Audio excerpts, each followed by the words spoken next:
अभी हमारे साथ मंजित सर जी है और बातचीत करने वाले हैं भारत पाकिस्तान को जिस तरीके से युद्ध का एक जंग छिड़ा था उसी पर आज हम चर्चा करेंगे। बहुत बहुत स्वागत है। और कैसे जी? हम ठीक हैं, बहुत बहुत धन्यवाद। और आपके चैनल को देखने वाले हमारे जितने भी सम्मानित बंधु हैं, भाई है, बहन हैं, आप सभी लोगों को नमो बुद्धाय, जय भीम। अच्छा, जब से जम्मू कश्मीर में पहलगाम में हुए आतंकी हमले पर जब से हुआ है तो भारत और पाकिस्तान में एक तरह का युद्ध हो गया है, लड़ाई हो गया। सबसे पहले आप क्या कहेगा भारत पाकिस्तान पर? देखिए, पाकिस्तान का जो इतिहास है वो गद्दारी का इतिहास रहा है। पाकिस्तान का जो इतिहास है वो पीठ पीछे वार करने का इतिहास रहा है।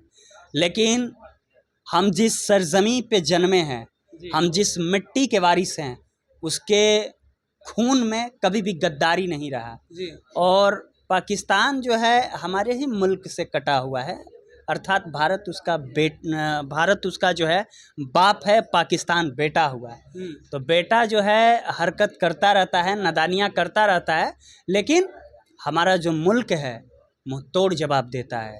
अभी आप देख सकते हैं कि जिस तरह से पाकिस्तान ने जो हरकतें की, इस देश में जिस प्रकार से नापाक हरकतें करके हमारे सैनिकों को पीठ पीछे हमारे सैनिकों के ऊपर हमला करता है, उसका मुंह तोड़ जवाब देने के लिए हमारी सेना तैयार रहती है। तो पाकिस्तान का इतिहास अगर कहा जाए, हमसे एक लाइन में अगर व्याख्या करें तो पाकिस्तान का मतलब ही होता है आतंकवादियों का समूह। जब आतंकवादियों का जब समूह होता है, जो भी रहते हैं, तो उसका धर्म नहीं होता है और वहाँ पर धर्म पूछ कर उन लोगों को मारा गया है। देखिए, पाकिस्तान का जो मंसूबा है वो बेहद ही संकीर्ण है। वो ये चाहता है कि हमारे देश में गृह युद्ध हो जी। वो चाहता है कि हमारे मुल्क में जो रहने वाले जो मुस्लिम कम्युनिटी के जो लोग हैं, अगर हम धर्म पूछ कर मारेंगे तो हमारे पक्ष में हिंदुस्तान या भारत के लोग खड़े होंगे, जबकि उसे हकीकत पता नहीं है। इसी सरजमी में जन्मे हमारे डॉक्टर APJ अब्दुल कलाम आज़ाद हुए, इसी सरजमी पे जन्मे अशफाकुल्लाह खान हुए, इसी सरजमी में जन्मे माता फातिमा शेख हुई। तो यहाँ का जो रक्त है वो वफादारी का रक्त है। यहाँ के जो जन्मे लोग हैं उसके दिलों में मान सम्मान और देश के प्रति मर मिटने का जुनून दौड़ता है। और पाकिस्तान का जो मंसूबा है वो यही है कि किसी तरह से करके भारत के ऊपर हमला करवाएं और हम धर्म पूछकर अपने धर्म में मिलाएं या धर्म के नाम पर एक आतंकवाद का गठन करें। तो पाकिस्तान का मंसूबा कभी भी भारत में पूरा नहीं हो सकता है। अच्छा, जब से सिंदूर हुआ तो भारत के ऐसे दो जबाज, दो शेरनी बेटी वमिका सिंह और कर्नल सुफिया कुरैशी, इन दोनों सोशल मीडिया पर काफ़ी सुर्खियों में बनी हुई है। लोग इनको कहते हैं कि दलित है, चाहे ये मुसलमान के जो पाकिस्तान है, पाकिस्तान के बहन है, वो लोग कह रहे हैं। देखिए, सबसे पहले हमें ये समझना होगा कि इस देश का जो इतिहास है, इस देश के स्वाभिमान को बचाने के लिए, इस देश को संजोए रखने के लिए, इस देश की विरासतों को बचाने के लिए, इस देश में असामाजिक तत्वों को मिटाने के लिए अगर हम बात करें तो अगर कोई काम किया है तो पहले पंक्ति में यदि हम बात करें तो चाहे मुस्लिम कम्युनिटी के जो लोग हैं या दलित कम्युनिटी के जो लोग हैं या पिछड़े अति पिछड़े कह लें या शूद्र वर्ग कर लें, उन्हीं लोगों ने इस सरजमी को सींचा है। तो चाहे हम सोफिया कुरैशी जी का बात करें या हमारी जो बहन है व्योमिका सिंह, उन दोनों लोगों को अगर हम बात करते हैं तो हम वो 1848 का दौर याद करते हैं जहां माता सावित्रीबाई फुले एवं हमारे गुरु महात्मा ज्योतिबा गोविंदराव फुले जी के संघर्षों के बदौलत पहला स्कूल 1848 में खोलने का काम किए थे वो लोग, यहाँ शिक्षा का प्रचार हुआ, यहाँ शिक्षा का प्रसार हुआ। और हम माता सावित्रीबाई फुले जी की तुलना आज के जो है व्योमिका सिंह से करते हैं। हम माता फातिमा शेख जी की तुलना आज की जो हमारी बहन सोफिया कुरैशी जी, हम उनसे करते हैं।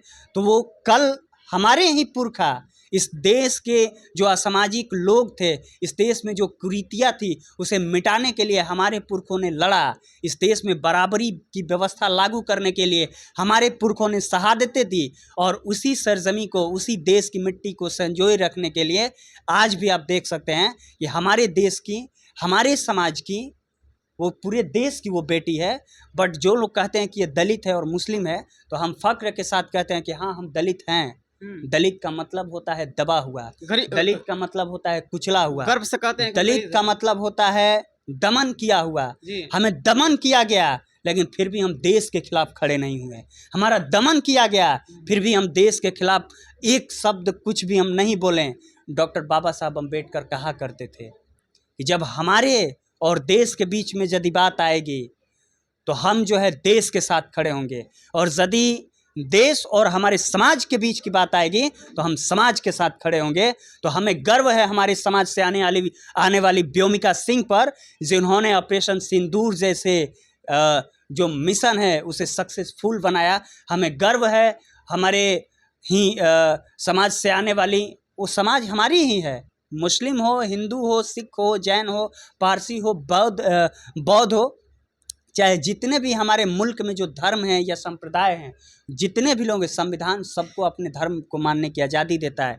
तो देश की वो बेटी है, हमारे समाज की बेटी है, चाहे वो सोफिया कुरैशी जी हो, चाहे व्योमिका सिंह जी हो, उन दोनों बहन बेटियों पर, उन दोनों शेरनियों, उन दोनों वीरांगनाओं पर हमें गर्व है कि कल के जो माता सावित्रीबाई फुले थी, कल की जो माता फातिमा शेख थी, आज वो व्योमिका सिंह एवं हमारी बहन सोफिया कुरैशी जी के नज़र में, मतलब आज उनके अंदाज में देखी जा रही है। और ऑपरेशन सिंदूर जैसे लक्ष्यों को पूरा करके अपने जज्बे को, अपने हुनर को, अपने काबिलियत को दिखाने का काम किया है।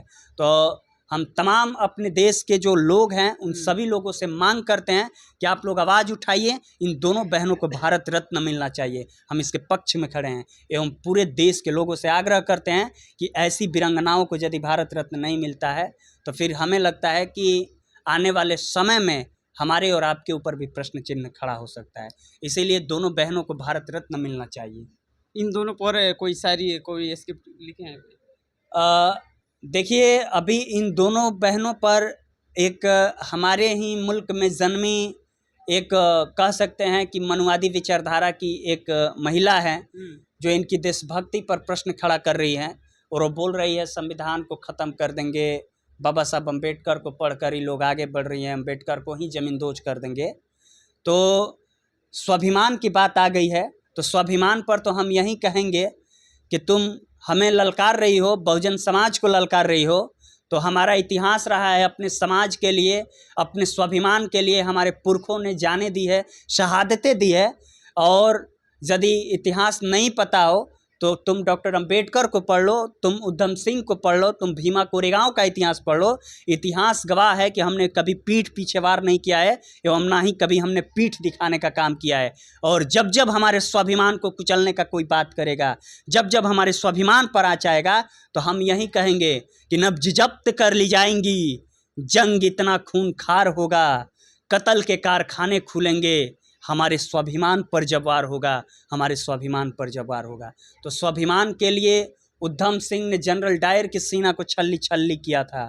स्वाभिमान के लिए हमारे पुरखों ने बाजीराव पेशवा के 28,000 सैनिकों को गाजर मुल्ली के तरह कतरने का काम किया था। स्वाभिमान के लिए ही बाबा साहब डॉक्टर भीमराव अंबेडकर ने उन हजारों वर्षों के चली आ रही गुलामियों को, बेड़ियों को तोड़कर महज 40 साल के संघर्षों के बाद उन्होंने संविधान लिखकर एक इतिहास रचने का काम किया था। एवं स्वाभिमान के लिए ही हमारे जितने भी बहुजन महापुरुष हुए हैं, चाहे बाबा साहब अम्बेडकर हो, चाहे माता फातिमा शेख हो, चाहे डॉक्टर APJ अब्दुल कलाम आज़ाद हो, चाहे EV रामास्वामी नायकर पेरियार हो, या ज्योतिबा गोविंदराव फूले हो, या बाबू जगदेव प्रसाद कुशवाहा हो, एवं तमाम हमारे जितने भी महापुरुष हैं, उन्होंने अपने स्वाभिमान के लिए ही कुर्बानियाँ दी है एवं स्वाभिमान के लिए ही उन्होंने शहादतें दी है।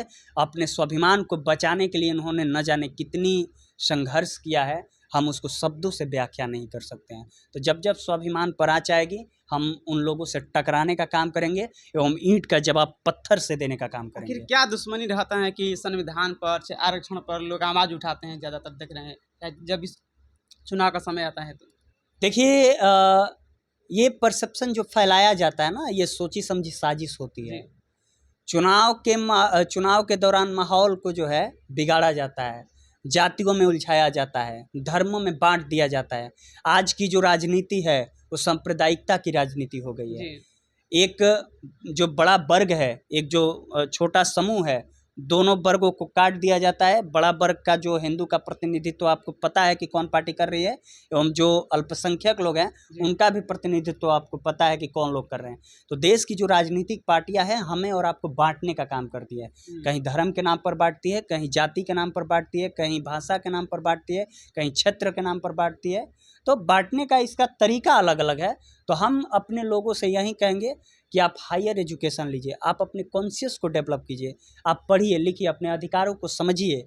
जो अधिकारें हमें बाबा साहब अम्बेडकर ने दी है उसको आप पढ़िए। और हम जब भी जातियों में बटेंगे, जब भी धर्मों को लेकर हम आपस में लड़ेंगे, तो कहीं ना कहीं इसका फ़ायदा तीसरा व्यक्ति उठाएगा और हम और आप आपस में लड़ते रहेंगे, उससे कोई फ़ायदा नहीं होगा। जी तो हम आते हैं कि कर्नल सूफिया पर। कर्नल सूफिया को लोग कह रहे थे कि पाकिस्तान का बहन है। उसके बाद एक और वीडियो वायरल हुआ है, ज्योति मल्होत्रा। लोग ये कह रहे हैं कि पाकिस्तानी जासूस है, वहाँ पर ब्लॉगिंग करने गए थे। उस पर सवाल उठा रहे हैं लोग। उसकी जांच होनी चाहिए। हमारे देश में खुफिया विभाग है, खुफिया विभाग को चाहिए उसकी जांच हो, और जो भी गलत है उसको सज़ा मिलनी चाहिए। इस देश में हम पहले ही बोलें कि जाति देखकर तय होता है कि आप कहाँ तक जा सकते हैं, आप क्या कर सकते हैं। यदि आपका टाइटल कुछ चंद लोगों का टाइटल है तो आप कितना भी बड़े गुनाह कर लीजिए, आपका वह गुनाह माफ़ कर दिया जाता है। लेकिन वहीं अगर छोटा मोटा कोई गलती अगर हम और आप कर दें, जिसे शूद्र कहा जाता है, तो आपके ऊपर FIR होगा, आपके ऊपर जानलेवा हमले होंगे, आपको दबाने का प्रयास किया जाएगा, आपकी ज़ुबान को कुचलने का प्रयास किया जाएगा। तो यही बात तो हम लोग समझाते हैं अपने लोगों को, यही बात अपने लोगों को बताते हैं। और जब हम यही बात बताते हैं तो कुछ लोग कहते हैं कि यह लड़का लोगों को भड़काता है। यही सब तो आवाज़ उठा रहे थे एक नेहा सिंह राठौर, उनको तो आप जानते होंगे। नहीं, नेहा सिंह राठौर एक अच्छी जो है दूरदर्शी महिला है जी। इस लोकतांत्रिक देश में आवाज़ उठाने का अधिकार कोई और नहीं दिया है, हमारा संविधान देता है। और संविधान लिखने वाले बाबा साहब अम्बेडकर ने तो बड़ा मज़ेदार बातें कही है कि कभी फुर्सत मिले तो पढ़ना, तुम्हारी हर बेमिसाल उलझनों का मैं समाधान हूँ, मैं भारत का संविधान हूँ, मैं भारत का संविधान हूँ। नेहा सिंह राठौर संविधान का अध्ययन की है। नेहा सिंह राठौर बेखौफ अंदाज में अपनी बातों को रखती है। लोकतांत्रिक देश में यदि हम अपनी आवाज़ को नहीं रख सकते हैं तो फिर हम काहे ला लोकतांत्रिक जीवन जी रहे हैं। जब आवाज़ उठाती है लोकतांत्रिक सब बोलती हैं तो आखिर क्यों उन पर FIR और NSA उन पर लग जाता है आखिर? तो वही हम बोल रहे हैं कि इस देश की जो गवर्नमेंट है, इस देश में जो सरकार है, आपको पता है कि वो कौन से विचारधारा की सरकार है। जिस देश में घोड़ी पर चढ़ने पर बारात रोक ली जाती हो, जिस देश में मूछें रखने पर मूछ को काट दिया जाता हो, जिस देश में पढ़ने लिखने पर तेज होने पर आपकी हत्या कर दी जाती हो, जिस देश में बोलने पर आपकी जुबान काट दी जाती हो, जिस देश में आप आवाज़ उठाते हैं तो आपका कत्ल कर दिया जाता हो, तो आप पता है कि आप किस शासनकाल में जी रहे हैं। वो मनुस्मृति का शासनकाल था, जहाँ किसी को बोलने का अधिकार नहीं था, जहाँ शिक्षा का अधिकार नहीं था, जहाँ संस्कृति अपनाने की आज़ादी नहीं थी, जहाँ हमें सभ्यता को विकसित करने की आज़ादी नहीं थी। तो वो मनुस्मृति काल था, मनु के लिखे हुए विधानों का प्रचलन था। लेकिन आज संविधान है, आज संविधान है जो इस देश के सभी वर्गों के लोगों को, सभी नारी हो, पुरुष हो, बालक हो, कोई भी हो, सभी लोगों को समानता का अधिकार देता है, शोषण के खिलाफ आवाज़ उठाने की आज़ादी देता है, शिक्षा का अधिकार देता है। वो अधिकार देता है जो एक ह्यूमन को मिलना चाहिए, जो एक मानव को मिलना चाहिए। तो इस देश में संविधान लागू है और संविधान हमें इजाज़त देता है कि हम किसी के खिलाफ, अगर वो व्यक्ति गलत हो, चाहे वो किसी भी पोस्ट पर हो, हम उसके खिलाफ आवाज़ उठा सकते हैं। और ये अधिकार कोई और नहीं, हमारा संविधान देता है। तो संविधान को हम अपना सर्वोच्च ग्रंथ मानते हैं, तो संविधान को हम अपना पवित्र ग्रंथ मानते हैं। तो संविधान के बदौलत ही आपके समर्थन में या आपके साथ हम बैठकर हम यहाँ बाइट दे रहे हैं या अपने वक्तव्यों को रख रहे हैं।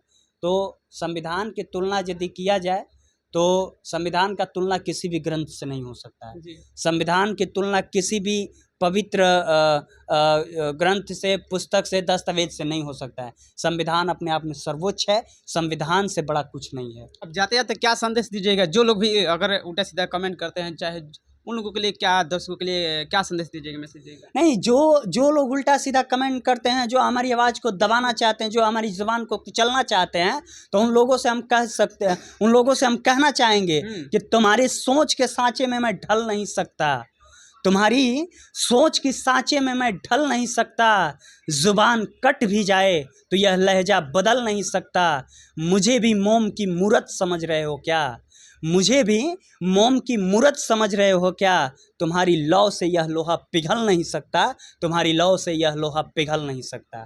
जी। तो हम अपनी आवाज़ को बेखौफ अंदाज से रखते हैं, पूरी निष्ठा, पूरे विश्वास, पूरे सकारात्मक तरीक़ा से रखते हैं। हम संविधान को मानने वाले लोग हैं। संविधान की रक्षा, सुरक्षा, सम्मान, स्वाभिमान के लिए जब भी बात आएगी तो पहली पंक्ति में हम बाबा साहब को मानने वाले लोग खड़े होंगे। जब भी संविधान की बात आएगी हम उस संविधान को बचाने के लिए यदि गर्दन काटना पड़े तो भी खड़े मिलेंगे, और यदि गर्दन कटवाना पड़े तो भी हम पहली पंक्ति में खड़े मिलेंगे। जी बहुत बहुत धन्यवाद। तो चलिए, अभी हमारे साथ मंजीत जी थे, अभी इंटरव्यू लिए कैसा लगा और इस वीडियो में आपको क्या सही लगा और क्या गलत लगा, आप लोग जरूर इस वीडियो के माध्यम से कमेंट कीजिएगा। चलिए मिलते हैं नेक्स्ट वीडियो के साथ, तब तक के लिए इतना ही, धन्यवाद।